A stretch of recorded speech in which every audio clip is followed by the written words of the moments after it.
За сайн байцгаана уу тав хүнд энэ орой мэнд хүргье. За Монгол улсын бүсэлсэн хөгжлийн одоо улсын хурлаас баталсан тогтоолынхаа хүрээнд одоо бүсэлсэн хөгжих ажлын хүрээнд одоо манай Баян-Илгийн аймгийн 2 сум Алтай болон Буянт сумын одоо удирдлагууд нь хөрсөн ирж өнөөдөр бид нар бүсэлсэн хөгжлийн талаар бас тодорхой асуудлуудыг дэвшүүлж хөгжил хамтын шийдэл хилцүүлэхэд ингээд оролцож байна. Тэгээд тав хүнд амжилт хүсье. За энэ бүсэлсэн хөгжлийн ер нь зорилго нь бол ер нь тухайн сум орон нутгийн онцлогтой тааруулж одоо ямар хөгжил дэвшил бидний одоо санаачлага маш чухал тийм учраас одоо 2 сумын удирдлагууд маань бас энэ хилцүүлэхтэй холбоотой бас өөрсдийнхээ санаачлага бас дэвшүүлнэ. За улсын их хурл засгийн газраас бүсэлсэн хөгжлийг дэмжих, аймаг сумдыг бүсэлсэн хөгжүүлэх талаар тодорхой шийдвэрүүд гаргаж, улмаар бүсийн хамтлагийн ажиллагаа дэмжих идэвхжүүлэх хөдөлгөөнийг өрнүүлж байгаа. Монгол улсын урт хугацааны хөгжлийн бодлогын баримт бичиг, Алсын араа 2050, дунд хугацааны хөгжлийн бодлогын баримт бичиг, шин сэргээлтийн бодлого мөн бүсэлсэн хөгжлийн баримт бичгүүдээр тусгагдаад байгаа. Монгол улс 28 аймаг цаашлал аймагт улсаа бүсэлсэн хөгжүүлэх гарс шийдэл болно гэж ингэж үзэж байгаа. Үүнтэй уялд бол Монгол улсын их хурлын 2024 оны 64-р тогтоолоор Буянт Алтай сумыг нэг бүс болгон Буянт сумын хөгжлийн төвөөр нь ингэж тодорхойлсон байгаа. За ингээд сумынхаа дугаа товч танилцуулгыг хийх. Манай Буянт сум 1942 онд анх байгуулагдсан. За нийслэл Улаанбаатар хотоос 1750 км, аймгаас 75 км ингэ зайтай оршдог. За хүн амын хувьд бол 2862. За нийт хүн амын мамаас 40%-ийг бас 18-аас 35 насны хүүхд залуучууд одоо ийм эзэлж байгаа. За сум маань 4 багтаа нийт 103,102 толгой малтай. За төсвийн одоо 6 байгууллага үйл ажиллагаа явуулдаг. Нийт 6 байгууллага төсвийн байгууллагууд маань 177 албаагч бол албаагч үүргээ гүйцэтгэж ажил хөдөлмөрөөр эрхэлж амьдарч байна. За энэ 24 онд бол одоо онцлог жил бол манай ерөнхий боловсролын сургууль бол ашиглалтанд орж үүдэнээс явдал байгаа. Энэ шин сургууль бол одоо буянчууд бидний хувьд бас хүсэл мөрөөдөл болсон ийм сайхан зүйл. За нийт сургуульд маань 436 хүүхэд амжилтаа суралцж байна. Үүндээс бол 225 нэрэгтэй, 211 нэмэгтэй сурагч амжилтаа суралцж байгаа. Сургуулийн маань үйл ажиллагаа ерөнхийдөө хос хэлний сургалттай. За 2 хүүхдийн дотор байр, 2 хичээлийн байр. За тэгээд туслах ажигуудаагаар ингэж үйл ажиллагаа явуулдаг. За мэдээж суманд маань 80 жилийн түүхэнд бол олон амжилтууд бий. За энд бол одоо бас спортын болон өөрсдийнхөө хөдөлмөрөө үнэлүүлж, хөдөлмөрийн баатар, соёл урлагийн гавьяа зүтгэлтэнгүүд, спорт урлагийн одоо ийм алдартангууд бол олноор төрөн гарсан байдаг. За мэдээж суманд маань одоо 20 гаруй аймгийн алдарт уяач, 20 гаруй одоо аймгийн цолтой бөхчүүд ингээд төрөн гарсан. За эндээс одоо тодруулж хэлэхэд бол одоо бас соёл урлагийн салбараас олон хүн бол төрөн гарсныг аль ёсоор нэр дурдах нь зөв бахаа гэж ингэж бодож байна. За энд бол ардын жүжигчин Дамчаагава, ардын жүжигчин Самжид, хөдөлмөрийн баатар Дампил, хөдөлмөрийн баатар Бата, урлагийн гавьяа жүжигчин Зүтгэлтэн иш Ёолках маань гавьяат эдийн засгч яа хүрлээ гэх мэтлэн хүмүүс бол соёлын салбараас маань ингэ төрөн гарсан төвхтэй байдаг юм аа. За спортын салбар бол үнэндээ бас манай Буянт сум бас их онцлогтой. За сур харваачлаараар ийм алдартай ийм сум бий. За ингээд энэ амжилтаар бол улсын эрхийн мэргэн Жамбал, үндэсний сурын улсын мэргэн Батхэрэл, за үндэсний улсын мэргэн Баяр сайхан, Уранхай сурын улсын мэргэн Насанбат, Эрдэнэвлэг, Мегмар, Мөнгөтөр, Бямжав, Галхүү нарын одоо ингээд олон сайхан мэрэгчвэл энэ Буянт нутгаас бол төрөн гарсан одоо бид бүхний бас бахархал болж явдаг юм аа. За байгалийн баялагын хувьд Шороо орд, Будгийн орд газрын баялагтай. За мэдээж цаашлаад Зэрлэг ан, Ховрцсан амтан болон байгалийн үзэсгэлэнт газруудаар баялаг, Баян-Улгийн аймгийн бас ууган сумдын нэг юм аа гэж ингэж сумаа ингэж тодорхойлж хэлхийн зов баха. За одоо Алтай сум бас Алтай сумын засаг дарга Алимаа бас сумынхаа товч танилцуулгыг бас хүргэнэ. За одоо ингээд Алтай сумынхаа ингээд товч танилцуулгыг хэлэхэд манай сум маань одоо 1950-аас онд буянт сумаас ингээд тусгаарлан үүсэн байгуулагдаж исэн. Эдүүгээ 60 жилийн түүхтэй одоо 5 багтаа тэгээ 4500 оршим хүн амтай байгаа. За тэгээд аймгийн төвөөс 120 км-ийн зайд аслагдсан сум байгаа. Тэгээд сумынхаа одоо ингээд хамгийн аслагдсан баг нь 70 км байдаг. Тэгээд одоо ингээд сумынхаа онцлог гэхэд манай сумд болохоор ингээд Казагуранхаа 2 өндөртөө нь одоо ингээд эвтэй нэртэй ааж төрн амьдарч байгаа. Нийт хүн амын 33 оршин хувийг Уранхай ард иргэд эзэлдэг. Тэгээд байршлын хувьд нутаг дэвсгэрийн байршлын хувьд гэхэд Алтай өндөр уулсын нуруунд ховд голын их болох сагсаа голын хөвөнд байрладаг. Тэгээд бас тоолбод илүү нь буянт сагсаа гээд 4 сум болно. Хятад улстай ингээд хиллэдэг. Мөн ингээд үйл ажиллагаагаараа болохоор сүүлийн 13 жил ингээд дараал нь шилдэг сумаар шалгарсан, үйл ажиллагааны ерөнхийдөө чигдэрсэн. Тэгээд баруун бүсийн нөгөө жижиг сумын болзолт уралдаанд удаа өрсөлдөж байсан тэм сум байгаамаа. Одоо манай энэ хоёр сумын өнөөгийн байдал одоо хөрөнгө оруулалтын талаар төсөл хөтөлбөрөөлөлт хэрхэн одоо хамаарагдж байна. Одоо хөгжилд хүрэх гарц одоо энэ хүн хилцүүлгийн хүрээнд одоо тав хүн бас ямар шийдлүүд хэлмээр байна. Энэ талаараа бас саналаа хэлнэ. За сумын өнөөгийн байдал бол ерөнхийдөө мэдээж тухайн сумын хөгжилтэй холбоотой зүйл. За энд бол ерөнхийдөө манай сум бол одоо эдийн засгийн хувьд одоо уул уурхай томоохон тийм одоо үйлдвэрлэл үйлчлэгээ бол ингээ хөгжөөгүй. За бусад сумуудыг бодоход одоо дид бүтцийн хувьд бол бас ийм сул байгаа. Гэхдээ мэдээж сумуудын одоо хөгжилд одоо тодорхой хувь нэмэр оруулж байгаа орон нутгийн хөгжлийн сангийн энэ хөрөнгө бол бас олон итгэл зүрээр одоо хуваарлал гэдгийг тав хүн бол мэдж байгаа. За марад одоо хүн амын тоо бусад итгэл зүрээр ингээд хуваарлагдж байгаа орон нутгийн хөгжлийн сангийн одоо энэ хөрөнгө бас бага байх жишээ нь. За мэдээж тэгээд одоо үйлчилгээ явуулж байгаа бизнесийн одоо хөдөө аж ахуйн үйл ажиллагаа явуулж байгаа энэ одоо хувийн хэвшил болон аж ахуй нэгжүүдийн манаас эргэлтийн хөрөнгө одоо бага байдаг нь бол сумын хөгжил бол одоо шууд нөлөөлдгөө гэж бид ингэж үзэж байгаа. За мэдээж бас засгийн газраас шинэ оршоо үйл ажиллагаа цагаан алт хөтөлбөр Атрын 4-р аяыг одоо орон нутгийн хөгжилд одоо дэмжлэг үзүүлж одоо зохион байгуулж байгаа нь бол их сайшаалтай байгаа. Гэхдээ энийг одоо ямар арга замаар орон нутгата одоо хөрсөн дээр буулгаж ямар дэмжлэгээр төсөл хөтөлбөрөөр оруулж ирж одоо бид нар хийх ажил бол бидний өнөөдрийн бас тулгуурмсын асуудлын нэг гэж ингэж бодож мэдээж хөдөө аж ахуй төшөөлөгж ард иргэд маань амьдарч байгаа учраас бид энэ дээр бол онцгой анхаарч бас төлөвлөгөөтэй ажлыг хийж байгаа. За үүнээс гадна бол одоо бас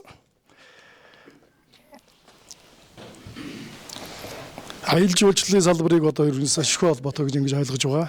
Аймгийн одоо хөгжлийн одоо салбарын тэргүүлэх салбар бол аялал жуулчлалын салбар байна гэж ингэж тодорхойлсон байна. За үүнтэй уялдаж мэдээж Алтай Давбанбог, Торгон, Отон нуур энэ баруун хязгаарлалуу чиглэсэн за гадаадын төдөөгүй дотоодын жуулчдын одоо цугаан бол манай аймаг руу одоо бас их олноор ирдэг нь одоо сүүлийн хэдэн жилд бол одоо та бүхэн бол бүгдээр энийг хэлбэлтгүй мэдж байгаа. За энэ цувааг бол одоо бид нар орон нутгатаа одоо ингэж бас дөрвтөө ажлуудыг хийж гарцуудыг гаргаж хамтарч ажиллаж энийг нэг шийдэл хүргэж чадвал бас ард иргэд маань олохоо орлого нэмэгдэнэ гэсэн юм бодолтой байгаа. Тэгээд энэ дээр бол мэдээж одоо хийгдэх ажлуудын асуудлууд яригдана. За энд бол одоо бидний бас бодж байгаа тэр жуулчдыг татах одоо энэ салбар дээр бол одоо бас олон цагаан хүмүүс хамтарч ажиллахаар одоо ийм шийдлүүдийг бол гаргасан байгаа. За одоо энэ үнэлэгч дотор бол одоо манай инэвэгт хүмүүс сууж байна. Олон жил мэдээж энэ аялал жуулчлалын салбарыг одоо баян үлгийд хөгжүүлэх, цаашаа энэ авч явж байгаа үйл ажиллагааны өнөөдөр бас сайхан авч явж байгаа ийм залуу энэ бунотгой уснаас одоо төрөн гарсан байдаг. Тэгээд энэ хүн бас энэ тодорхой аялал жуулчлалын жилээр энэ сайхан мэдээллүүдийг бас өгөх бах. За бид нар бол одоо ерөнхийдөө удирдлагынхаа зүгээс бол аялал жуулчлалын салбарыг одоо мэдээж хөгжүүлэх гарцсан маань яадаг вэхээр давуу тал маань юу вэ гэвэл за ерөнхийдөө Баян-Улгийн аймгийн сумдууд дотор хоёр үндэстэн зэрэгцэж амьдардаг хоёр сум маань манай Алтай сум бөгөөд манай Буянт сум байгаа. За тэг хоёр үндэсний одоо тэр ёс заншил ахуй амьдралыг ингээд зэрэг харах боломж нь бол одоо ингээд манай хоёр сумд байдгаараа бас бусад сумудаас давуу тал болно гэж ингэж ойлгож байгаа.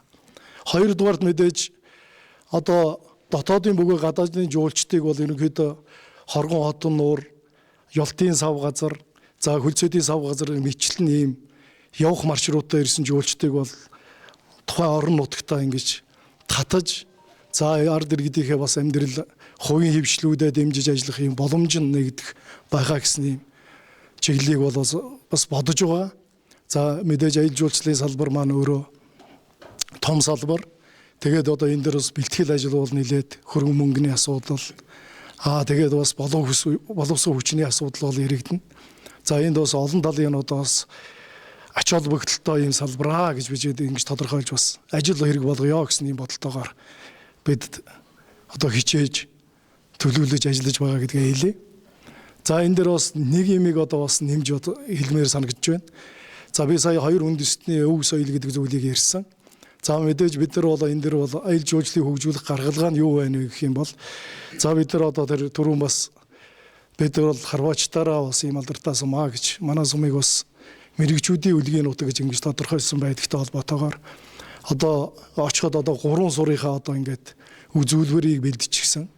Дээр нь нэмээд одоо бас Жамбатуу хэмээн одоо Казак үндэснийхээ харвааны боломжийг бол одоо ингээд гаргачихсан. Зэрэгцүүлээд ингээд 4 одоо ийм харвааны үйл ажиллагааг үзүүлэх боломж нь бол манад байдаг. Дээр нь нэмээд одоо мэдээж бүрэг дээр ан бариулах. За тэр морин соёл бүрэг дээр одоо ан бариулах юм соёл байна. За тэгээд хоёр үндэстний маань тоглоом наадгын асуудлууд байна. Энэ бүхнийг одоо ингээд цогцоор харуулах боломжтой хоёрсон бол ерөнхийдөө нэг хөгжлийн бодлого чиглэгдсэн Алтай Буянт сум байна гэж ингэж албан ёсоор хэлмээр байна. За тэгээд хөгжлийн гарц гэдэг зүйл маань өөрөө дид бүтцтэй их холбоотой зүйл. За энэ дээр бол одоо яг мэдээж зам аргуу сайжирснаар бол өдөр бол одоо бас хөгжлийн тодорхой ажлуудыг хийх ийм боломжууд төсөл хөтөлбөр хэрэгжих ийм боломжууд гарна. За энэний одоо тод жишээ бол одоо манай Толбос сум байна. За Толбос сум манай яасан одоо энэ босоод тэглэгтэй замд холбогдсноос хойш өнөөдөр Толбос сумын одоо тийм ээ өнгө төрөх ажилчин албаа хаагчдын одоо тийм хандлага энэ бол шал өөр боллоо шин. Ийм ижил нь одоо Алтай Буянт сум маань одоо яг энэ чиглэлээр зам аргуугаар холбогдчих юм бол энэ хөгжил дэвшил хааж гисэн юм хөгжих боломжтой гэж бид ингэж үзэж байгаа. За энэ дээр бас давуу тал нэг зүйл байна. Аймгийн засаг даргын маань 24-с 28 онд хэрэгжүүлэх ажлын төлөвлөгөөнд бол за Алтай Буянт сумыг хатуу үйлчлэлтэй авцаамаар холбох ийм ажил бол тусгагдсан байна. За энэ ажил бол үнэхээр одоо бас энэ хоёр сумын төдийгүй одоо тэр иргэдийн маань ахуй амьдрал дэвшилэх мэдээж явал төсөл хөтөлбөр хэрэгжих цаашлаад мэдээж орлого нэмэгдсэн юм чинь хүмүүсийн ахуй амьдрал сайжирна. Энэ утгаараа бол одоо бас энэ замын асуудал их чухал юм аа. Энэ ажил бол одоо хөгжилд бол их томоохон гарцуудыг авчирна гэж ингэж үзэж байгаа. Одоо саяны аялал жуулчлалыг одоо ер нь бол баруун бүсийн хөгжлийн гол концепц нь болохоор дид үтс болон төрөлсөн эрчим хүч аялал жуулчлалынхаа одоо хүрээнд одоо байгалийн үзэсгэлэнт газруудыг төшөглөж баруун бүсийг хөгжүүлэх гол одоо зорилго тавиад ажиллаж байгаа. Энэ хүрээнд одоо манай хувийн хвшлийнх нь бас энд сууж байгаа. Тэгээ хувийн хвшлийнх нь одоо саад бэрхшээлүүд одоо аялал жуулчлалынхаа үйл ажиллагааг явуулахад одоо ямар бэрхшээлүүд гардаг талаар бас энэ үзэгчд дундаа одоо бидний одоо хувийн хвшлийнх нь бас сууж байгаа юм байна. Энэ хүмүүсээс бас нэг тодруулж асууя. Манай Алтай сумд болохоор зэрэг Монгол улсын одоо баруун хязгаарт байгаа бүрэг хүчтийн бараг 40% нь Алтай сумаас гаралтай. Тэрний нэг тод жишээ нь дэлхийн 100 одоо тод сэтгүүлийн нүүрэн дээр манай Баян Улгийн аймгийн Алтай сумын Далихааны зургийг гарсан нь энэний нэг тод одоо тодорхойлт жишээ нь байгаамаа. Нэгдүгээрт болохоор зэрэг байгалийн нөөцтэй ийм сайхан уул устай газар дээр бид нар байгальтай ямар ч хор нөлөөгүй нутгийн иргэдэд жүшгэлсэн аялал жуулчлалыг хөгжүүлэх бодлогыг улс орон болон сум орон нутгаас дэмжвэл сайхан гэж бодож байна. Бид нарт бол бэрхшээл байлгүй яах вэ?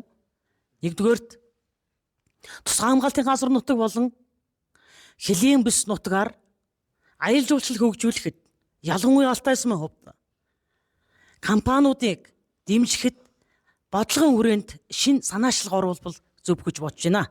Жишээлбэл Алтай сумын ёлтын сав газар дээр жуулчны отго байхгүй.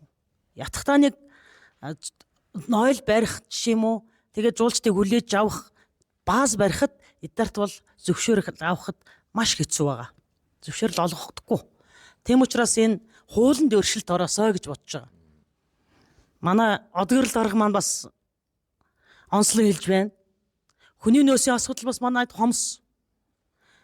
Хөдөөний хүүхдүүд, ялангуяа малчтын хүүхдүүд бүгдээрээ их сургууль төгсдөг, сурдаг, англи хэлний мэргэжилтэд болж ирнэ.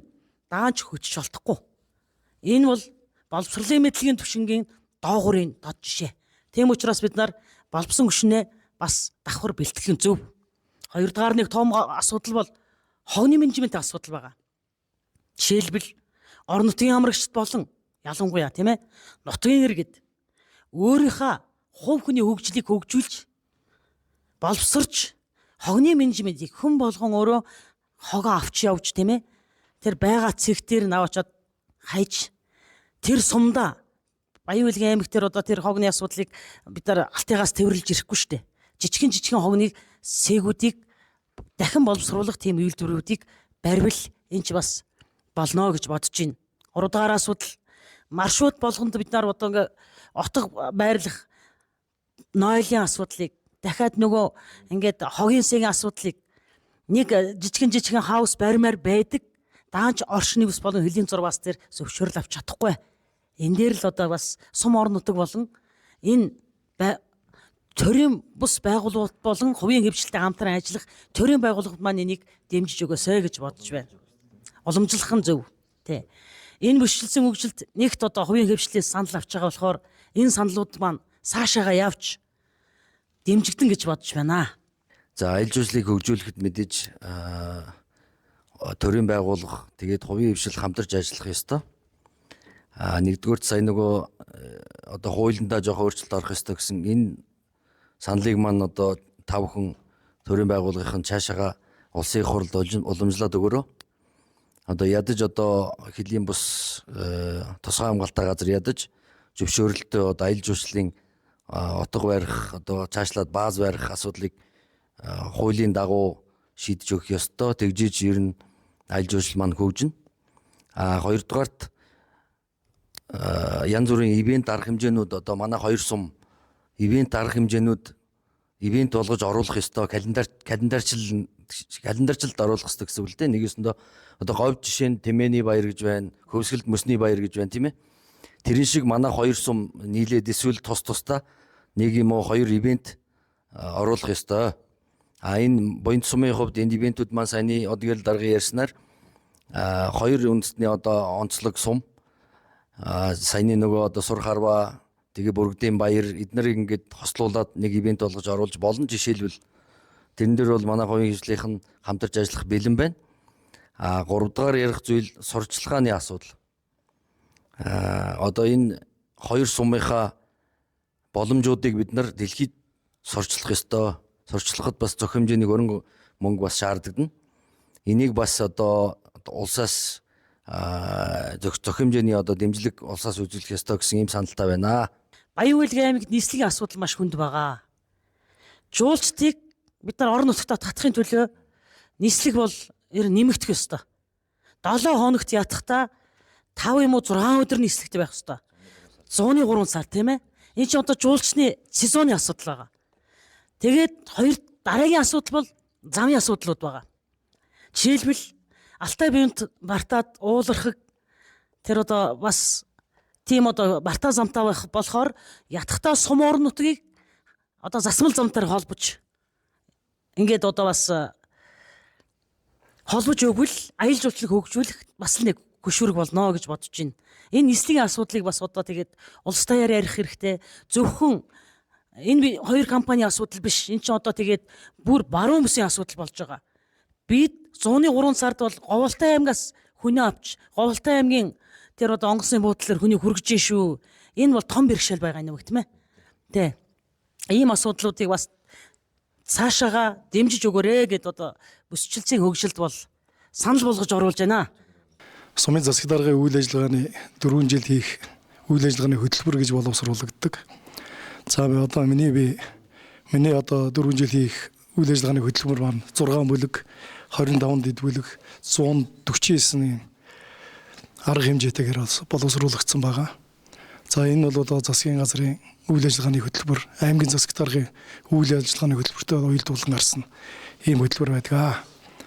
За энэ сая одоо яг энэ дээр бол аялал жуулчлалын салбар дээр бол одоо сая миний ярьсан тодотголтой аялал жуулчлалын маршрутыг гаргая гэсэн суман дээр ийм ажлыг бол одоо хийхээр бол төлөвлөсөн.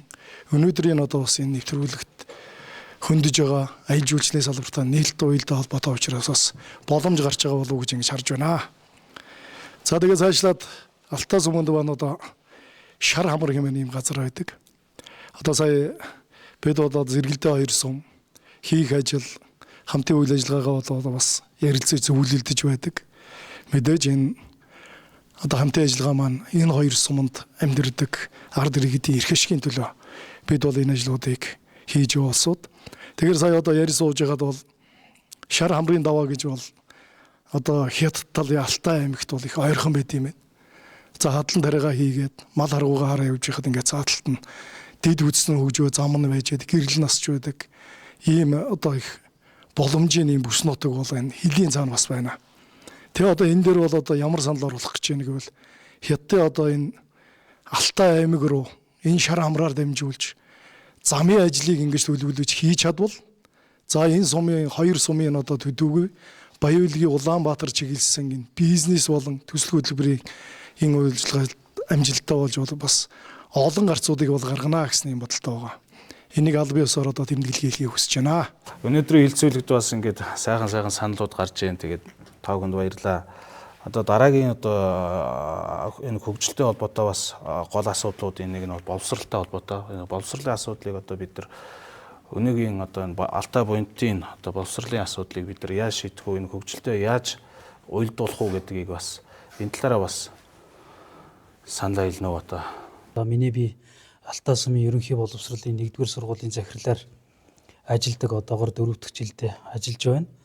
За энэ бүс нутгийн хэмжээнд боловсролын салбарыг ярихад одоо сүүлийн 4-8 жилийн хугацаанд бол нэлээд их боловсролын салбарт ажиллаж байгаа ажилчид, албан хаагчид, багш нарыг дэмжсэн дөрвөтэй шийдрүүд ихээхэн гарсан.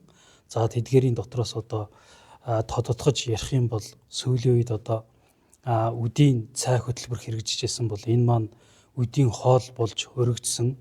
За энэ үдийн хоол маань эхний ээлжинд нэг хүүхдэд ноогдох мөнгөн санхүү бол 1500 байсан бол одоо энэ 2025 оны 1-р сарын 1-ээс 2500 болж нэмэгдлээ. За дотор байрны хүүхдийн хоол маань 4300 байсан бол 6300 болж ингэж 2000-аар нэмэгдэж байгаа. Энэ бол одоо ард иргэд хөдөө орон нутгийн хүүхдүүд маань дотор байрандаа ая тухтаа сайхан амьдрах нөхцөл боломжийг бас бүрдүүлж байна. За тэгээд боловсролын салбарт ажиллаж байгаа багш нарт маань хичээл үйлдвэрлэлийн дадлагын мөнгө, эрүүл мэндийг дэмжих зардал, багшийн хөгжлийг дэмжих зардал, за мэдээлэл технологиг дэмжих зардал гэдэг ингээд маш олон зарлууд нэмэгдэж байгаа. Энэ бол одоо тухайн багш маань үндсэн цалингаа авахаас гадна дээр нь бас одоо ингээд нэмэлт орлого болж орж ирж байгаа. За тэгээд одоо аслагдсан бүс нутагт ажиллаж байгаа багш нарт бол 6 сарын цалинтай дэмжих 5 жилийн тэтгэмж гэж олгодог байсан бол сүүлийн үед энэ маань одоо 3 жилийн тэтгэмж болж өөрчлөгдсөн.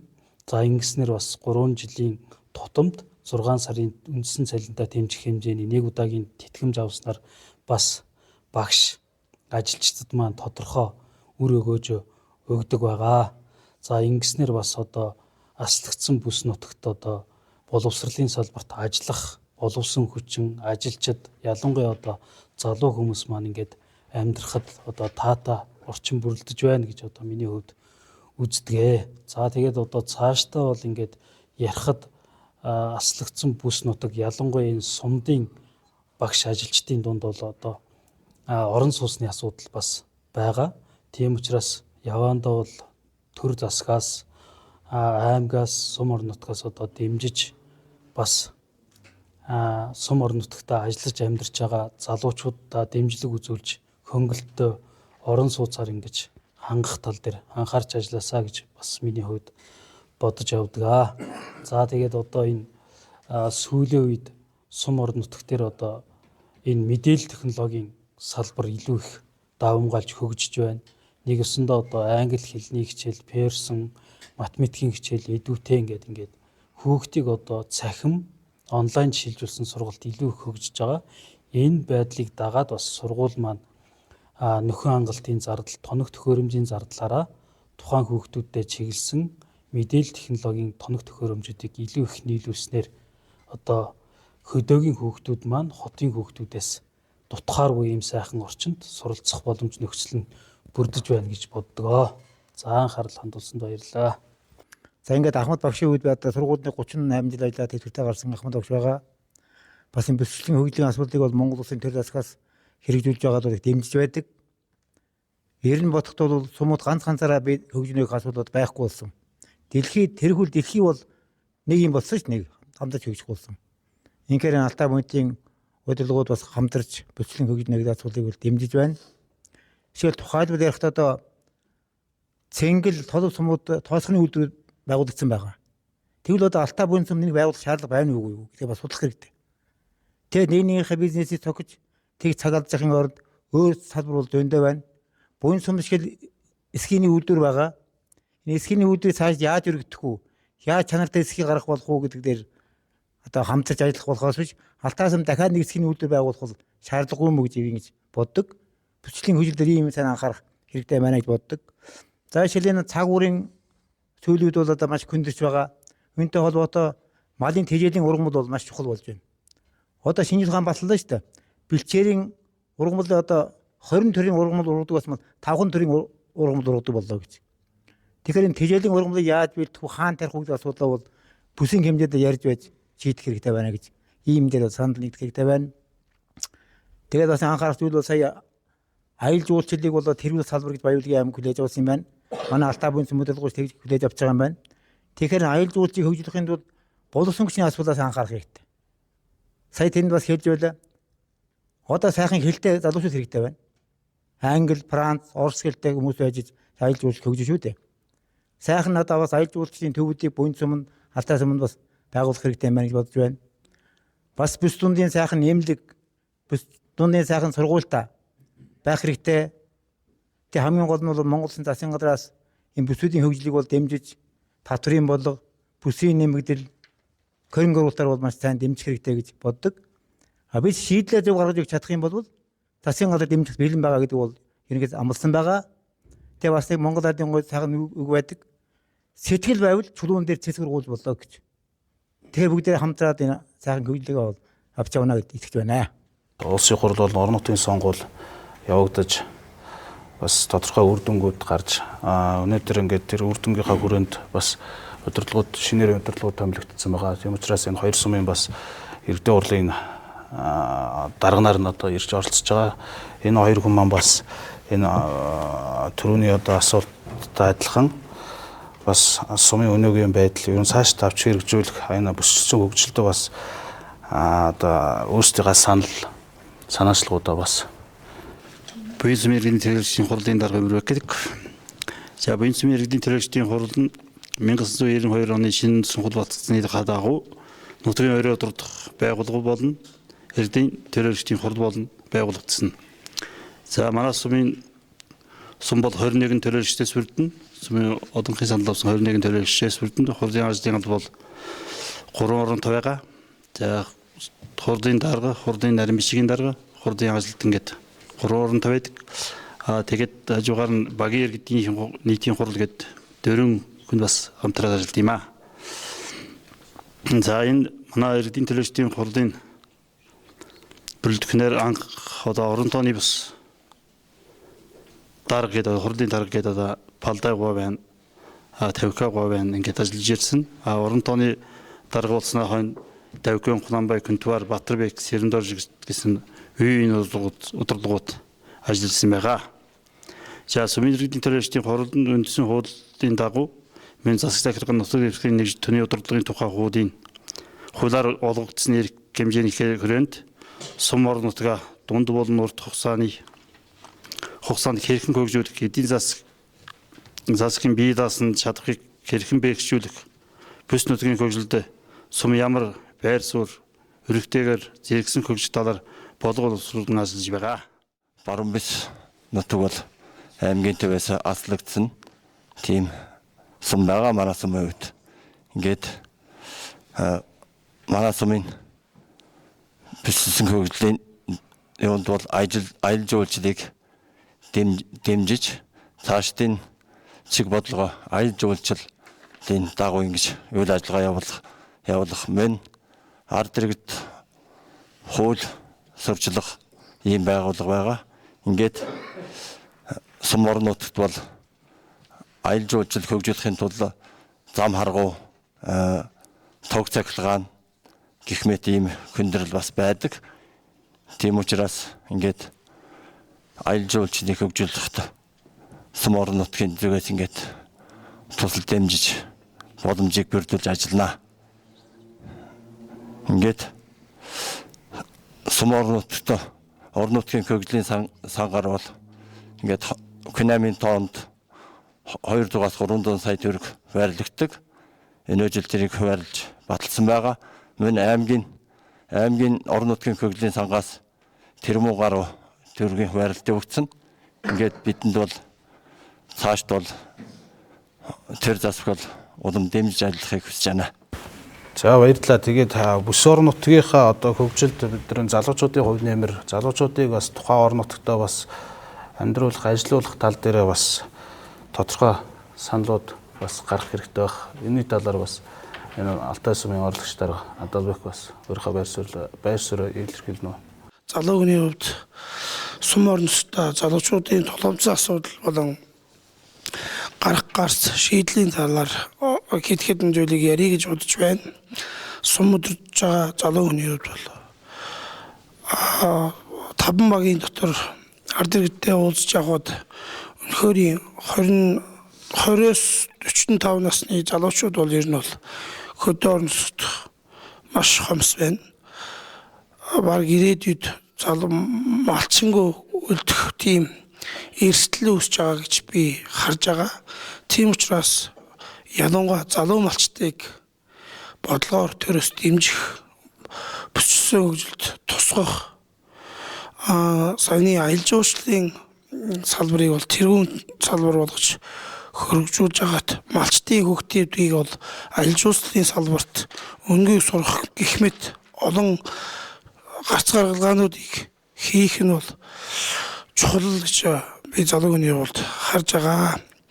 Тэгээд бол яагаад залуучууд бол хот газрыг бараадж байна гэвэл нэгдүгээр сум орон нутгад ажлын байр байхгүй асуудлууд тулгарч байна.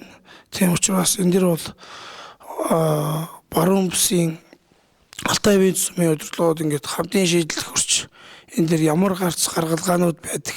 Энэ тал дээр бол тодорхой дөрвтэй ажлуудыг хийж хамтын шийдэл хүрэх нь зүйтэй гэж бодож байна.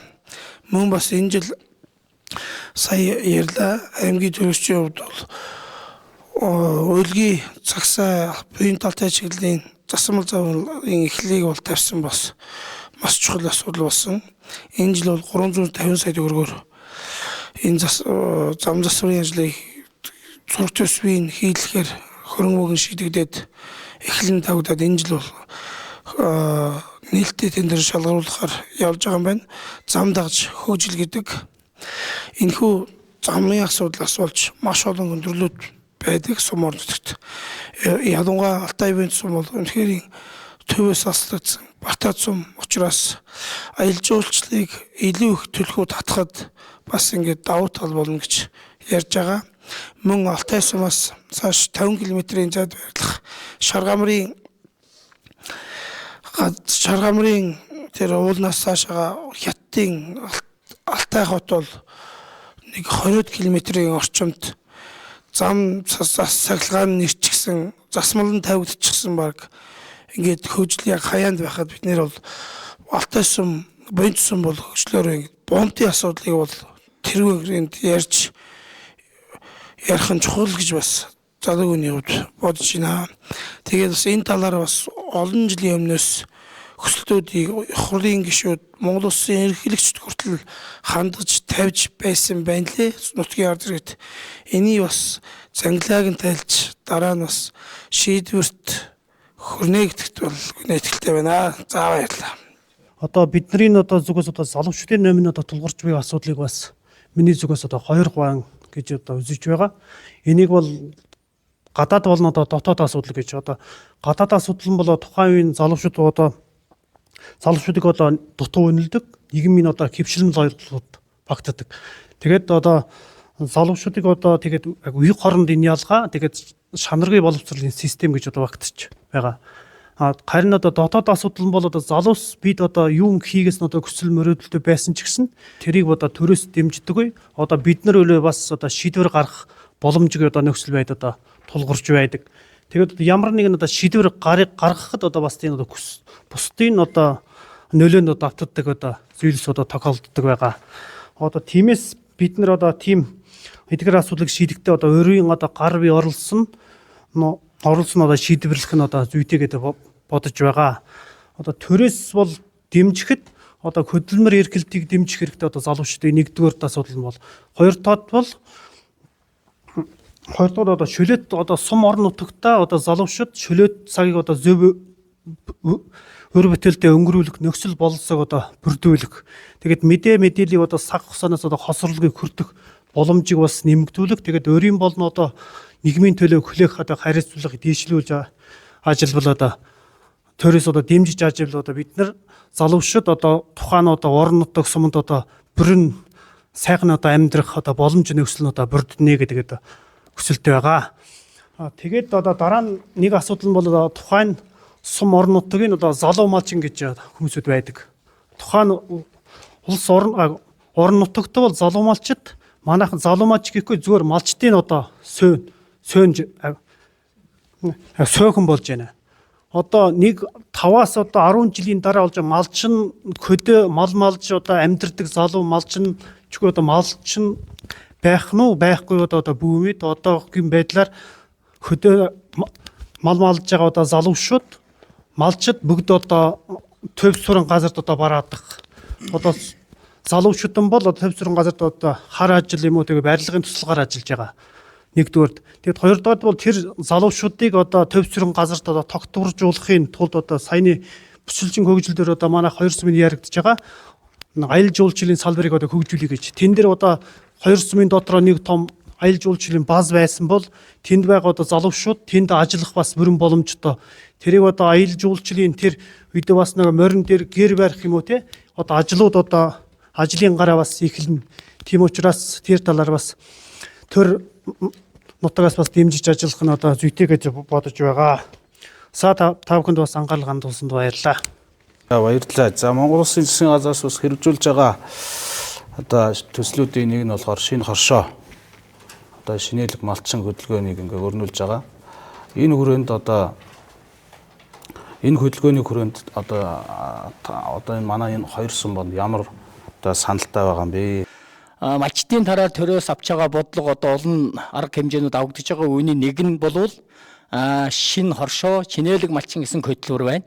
Энэ хөтөлбөрийн хүрээнд манай буянт сумын хэмжээнд л энэ талаар ярих гэж бодож байна. Буянт сумын хэмжээнд хоршоо байгуулах хөдөлгөөн маш их сул дорой байна. Нэг хоёрдугаар хоршоо ямар учиртай яаж байгуулж байгаа талаараа малчтын мэдлэг маш сул байна. Энэтэй холбогдоод малчтаж одоо сургууль сурталчилгаа хийх хэрэгтэй. Нөгөөтгөр энэ хоршооны талаар мэдлэг нь юун дээр хологч гэвэл иргэдийн өөр өөрсдөө итгэл үнэмшил бас алга.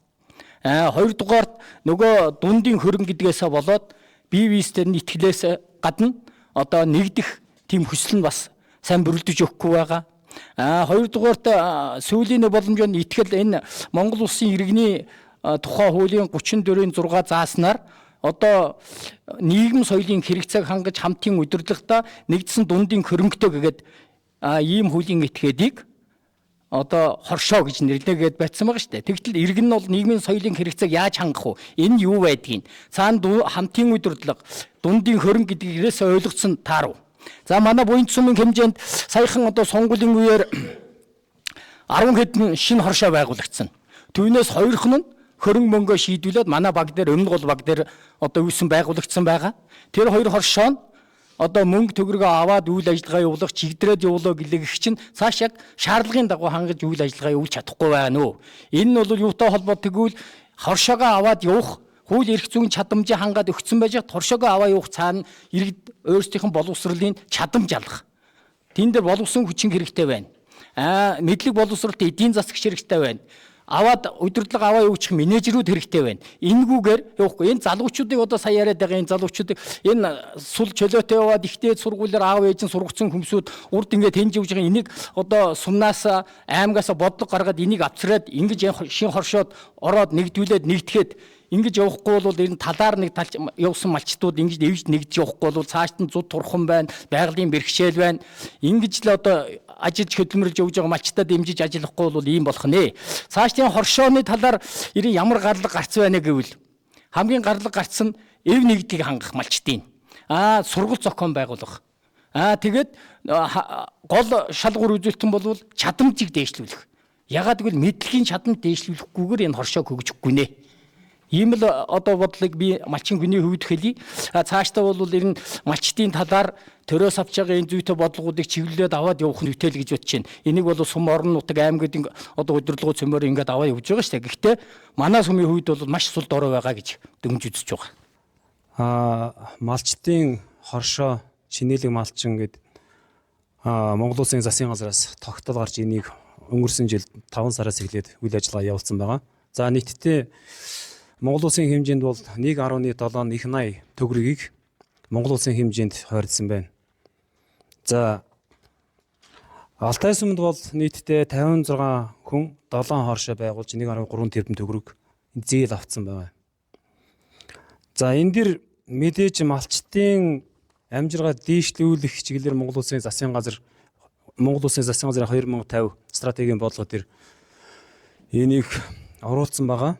За энэ дээр нэг давуу тал нь байгаа ч гэсэн сул тал нь бас давхар явагдаж байгаа. Саяны Батмөнх иргэний хэлсэн шилэн хоршоон дээр хэдэн хүн хоршоо зээл авсан ч гэсэн цаашдаа ямар бодлогоор энэ зээлийг хэрэгжүүлэх вэ?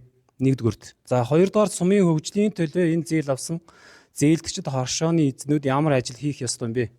Гэдэгтэр маш хатуу байр суурьтай байж анхаарахгүй бол энэ одоо маш сул иргэдийн малчтын мэдлэг боловсрол дутмаг байгаа. Яагаад гэвэл энэ тал дээр ялангуяа залуучууд заавал залуучууд гэх юм биш. Иргэдийн малчтын дундаа соён гэгэрүүлэх ажлыг маш чухал сайн явуулахгүй бол болохгүй нэ.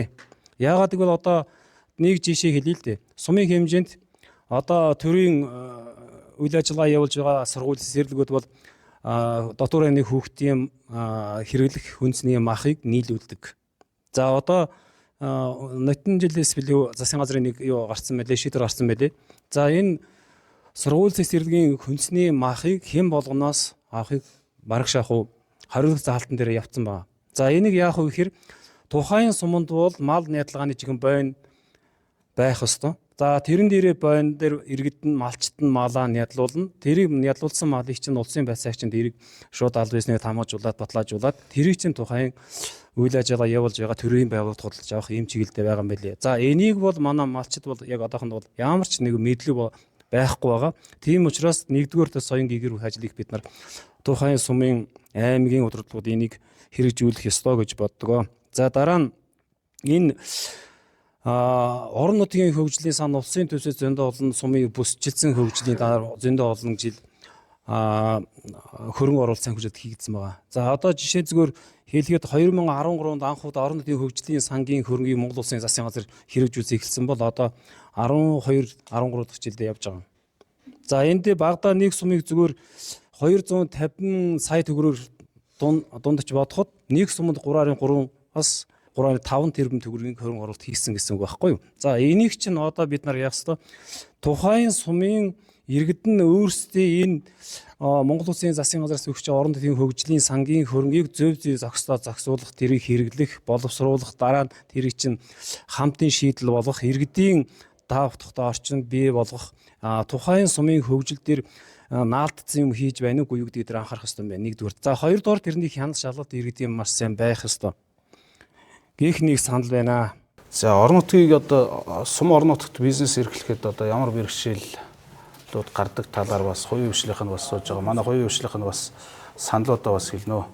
За хөдөө орон нутагт одоо хувийн хвшлийнхэнд хүндрдэг тулгуур бэрхшээлүүд олон байдаг. Жишээ нь одоо сая ярьж байна л да, дарга нар бөсчилсөн хөгжил дээд бүтцгээд одоо бөсчилсөн хөгжил дээд бүтц хэрэгжүүлснээр одоо энэ хөдөө орон нутагт ажиллаж байгаа хувийн хвшлийнх нь бас та нэг боломж гарч ирж байгаа шиг байна гэж харж байна би. Тэгээд одоо хувийн хвшлийнхний хувьд бол банкны зээлийн өндөр, хугацаа бага, шалгуур үзүүлэлт хэтэрхий өндөр байдгаас аливаа нэг зээл тусламжийн тэртэн хамрагдах боломж маш хомс байдаг. Тэгээд цаашдаа бол энэ бүсчилсэн хөгжлийн хүрээнд бол малчтынхаа гар дээр үнгүүдэж байгаа түүхээдэг боловсруулах жижиг цэхүүдийг одоо энэ бүс нутагта байгуулж хөгжүүлэх хэрэгтэй. Ингэснээр манай малчтын орлого нэмэгдэж сум орны хөгжилтөж бас хувь нэмэртэй болов гэж ингэж харж байгаа. За энэ орон нутагт бизнес эрхлэгчдэд ямар хүндрэл бэрхшээл байна нэг асуулт байна. За энд бол мэдээж тухайн орны хөгжил хоёр юм дээр толгуурлаж цаашаа явдаг. Нэгдүгээрт бол зам, хоёр талд эрчим хүч байдаг. За одоо сумын зөвхөн бүсчилсэн хөгжлийн хүрээнд ярихад Алтай буйнд сум гэдэг одоо баруун бүс гэд хамтын шийдлийн гаргаад ингээд явж байгаа л да. Гэхдээ энэ бол хамгийн бизнес эрхлэгчдийн бэрхшээл нэвхэр чинь саяны замын асуудал, хоёр дахь эрчим хүчний асуудал байдаг. Одоо Алтай сум чинь аймгийн төвөөс 120 км, Монгол Улсын нийслэл Улаанбаатар хотоос 1950 км алслагдсан сум л да. Алтай буйнд хоёр чинь. Тэгэхээр одоо энэ дэр яг л бизнес эрхлэгчд бол Баян Үлгийн аймагаас эсвэл тэр Улаанбаатар хотоос бараа татхад тээврийн хөлсөн амар их гарч байгаа байхгүй. За энэ чинь саяны хэлсэн замын асуудалтай холбоотой. Шорон замаар, Бартаа замаар явсан тээвэр чинь нэг тон дээр 70 мянга авах юм бол засмал замаар явах юм бол тэр чинь 65 ч юм уу 50 ч юм уу дороо бууж ирдэг байхгүй юу. Тийм учраас энэ бүсийн хөгжилд бол мэдээж бизнес эрхлэгчд бол бэрхшээлийн нэг нь бол замын асуудал, хоёр талд эрчим хүчний асуудал байдаг. За энийг бол турист бодлого болгож дэмжиж байгаа. Гэхдээ энийг бүсчилсэн хөгжил дээрээ түшиглээд өөр гар шийдлийг авч хэлцэх юм бол алслагдсан сумуудад байгаа, багуудад байгаа бизнес эрхлэгчдийг бас цаашдаа хөгжих тал дээр нь цог шийдэл болгож ойлгодог. Энэ бүсчилсэн хөгжилтэй холбоотой ер нь бол хөгжлийн бас нэг хэлбэр нь одоо тухайн орон нутаг, аймаг сум орон нутгийнх нь татварын асуудал байдаг. Энэ татварын ялгаатай хөдөө сумын одоо татварын ялгаатай байдал нь одоо бүсчилсэн хөгжилтэй хэрхэн нөлөөлөх энэ талаараа бас холбогдох хүмүүсүүд нь бас ингээд татварынхаа талаар ингээд өөрсдийнхөө саналаа бас төвшүүлнэ. Бүсчилсэн хөгжилтэй холбоотой одоо аж ахуй нэгж болон төрийн байгууллага хоршоонуудын тайлан жилд 4 удаа авдаг байсан бол одоо жилд 1 удаа авдаг болгож одоо хуулийн дээр тусгасан байгаа. Энэ бол бүсчилсэн хөгжилтэй бол сая татвар төлөгч болон аж ахуй нэгжүүдийн дэг бол аш тусдаа сайшаалтай тал бий. За дээр нь одоо өмнө малын тоо толгойн албан татварын одоо гарсан байгаа. Энэ бол малш болгон дээр жил болгон 1 удаа тайлан авдаг байсан бол энэ малшин хүнээс жилд 1 удаа тайлангийг одоо авахаа болсон байна. Одоо бүсчилсэн хөгжилтэй холбоотой энэ алс 1000 км-с дээш одоо сая хувь хэмжээ багасгасан татварын бодлого бол хэрэгжиж эхэлсэнтэй эхэлсэн байна. Цаашдаа ч гэсэн нэмэгдсэн өртөгийн албан татврын босго одоо 50 сая байна. Энийг бол ард иргэд болон татвар төлөгч бол 4 сая юм уу 500 сая болох саналаа хэлж байна. За дээр нь одоо аж ахуй эрхлэгч хуваараа бизнес эрхлэгч нэрийн бас татварыг энэ бичлэгний хөгжилтэй холбоотой өмнө 10% авдаг байсан бол одоо 1% болгож тусгасан байгаа.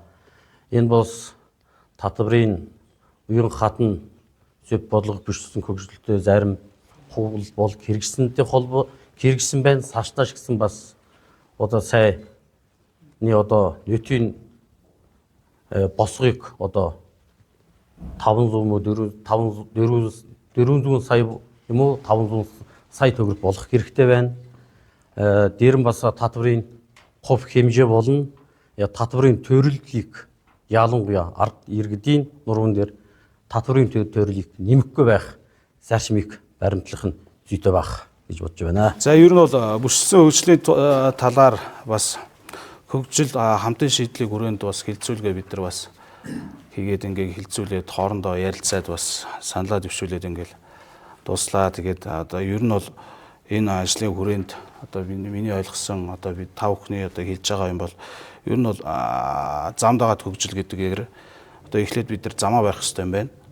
За тэгэхээр замаа бариад цаашаага бид нар саяны түрүүний ярьсан Алтай бинт сумын нутгаар дайраа өнгөрдөг одоо Алтай сумын 3 дугаар багийн нутаг дэвсгэр Шаргамар гэмэх газрыг бас бомтын асуудлыг бид нар шийдвэрлэх хэрэгтэй юм байна. Энэ бомтын асуудал шийдэггээд замын асуудал шийдэгдснээр аялал жуулчлал маань хөгжих юм байна. Энэ аялал жуулчлал хөгжснээр улсын хөгжилд бас шууд нөлөөлөх ийм л боломжтой байна гэж одоо миний нэг товчхон дүгнэхэд ийм дүгнэлтэнд хүрч байна.